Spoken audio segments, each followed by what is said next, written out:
Hello, everyone. Welcome to today's presentation, which is Net Zero Buildings. I'm Rebecca Joan Brown, GBRI's Director of Education, and the course today will be led by Craig Schiller, who will introduce himself in just a second. Okay, thank you, Rebecca. As Rebecca mentioned, my name is Craig Schiller. I am a Senior Research Associate and Instructor at GBRI. I do have a Master's of Science in Sustainable Design, primarily as a researcher in the green building field. And my focuses are on buildings that teach. Essentially very progressive, sustainable buildings that are designed to be teaching tools. I also have a focus in education for sustainability and in green schools. Just to give you a little background about myself, I did graduate from the University of Wisconsin with degrees in geology and environmental studies. So essentially I was an environmental scientist focusing in sustainability. And I moved into the built environment with graduate school at Carnegie Mellon University. And upon completion, I started my own consulting company on buildings that teach, integrating sustainability curriculum into the built environment.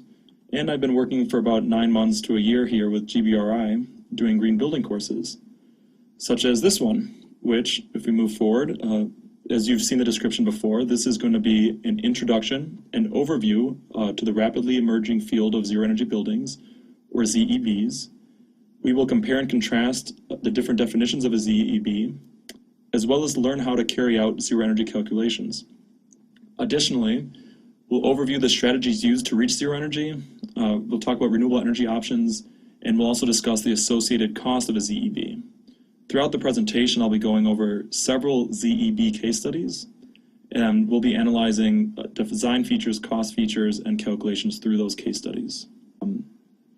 Okay, but the essential difference between a source energy and a site energy is relatively simple, and it has to do with comprehending the whole entire energy system and consumption system of the country. So for example, let's first start talking about primary versus secondary energy. This is the fundamental basics of site and source, and so we're going to spend a couple slides on this. Primary energy is the overall term for the raw fuel that is burned for an intended result. Secondary energy is that result. So for example, coal, fuel, wood, natural gas, these are primary fuels that you burn to get a secondary fuel, heat or electricity. The problem is when you burn a primary fuel to get a secondary energy, you incur a lot of losses. In many cases, generating electricity is less than 50% efficient. We're going to talk about that, but that means for electricity's case, a third of what you burn, a third of that is all that you end up in the final product. So by separating these definitions, we can calculate for that loss. So when we go from primary energy to secondary energy, that's the same thing as site versus source energy. So you incur losses. Site energy is taking into account the building site, everything that's consumed at the site, heat and electricity entering the building on the building site. That does not take into account the losses incurred from the production of that fuel. So site, building, source, the entire system. This is extremely important because at a national level, if we're burning a lot of fuel, we have to take into account those losses, those efficiency losses. To highlight that effect at a national level, I brought this graph up. This is a graph produced by the Department of Energy that shows the amount of energy that is used to produce electricity in the United States and how much is consumed. Now there are two very important numbers here. One is the total amount of energy produced in the country, and that is 40.26 quadrillion BTUs, the majority of which comes from coal, as we can see in this upper left part. So we have that much we're producing, and then in the bottom right, the end use, we have 13.25 quadrillion BTUs. This is the total amount that we're consuming, that all buildings are consuming. This is commercial, industrial, and residential end uses.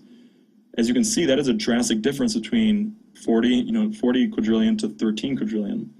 The majority of this loss is coming actually in conversion losses into heat, right? Those conversion losses almost primarily are going to heat. That is inefficiency from coal power plants burning fuel, all right? So this number does vary slightly year to year, but let's take a look at the inefficiency. So if we just divide these, we'll see the efficiency rate. That is about 32.9%. So in this process, it's 32.9% efficient. That's not very efficient. And that does vary year per year. The example I'm giving right now is for 2012, so still about 1/3% efficient. What this means is that from an overall national scale, we have to look at the production, the source energy, in order to account for a national level of zero energy. Look, all this information on her Excel sheet, and I put it into a way to, in an Excel form to calculate if it's a zero energy building. I will have this up and ready for you. I think me and Rebecca will post, we will post for you this Excel file so that you can do these calculations. What I've done here is I've put in the numbers that she has given me. So for example, I know all of her bills. I know how much she's produced, I know how much she's paid for electricity, I know how much she's paid for gas, and I know how much the utility company has paid her for her production of renewable energy. So in the upper right, I'm going to go through these in an example. On average, an annual year, she pays about $138 of gas per year. Below that, right here, we have the amount of electricity she pays for, and on average, she pays about $372 for electricity per year. So this is her total.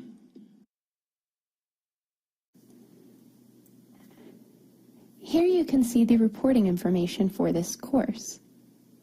If you would like to have course participation automatically reported to GBCI or AIA for you, simply click the link in the green box at right. You will need your GBCI number and the email address associated with your GBCI account, as well as your AIA number if applicable. A couple of notes. First, your GBCI email address may or may not be the same as the one associated with this on-demand account, but GBCI will not recognize automatically reported courses where the email provided does not match the one they have in their database. Second, please leave about 14 days for reported courses to show up on your GBCI transcript.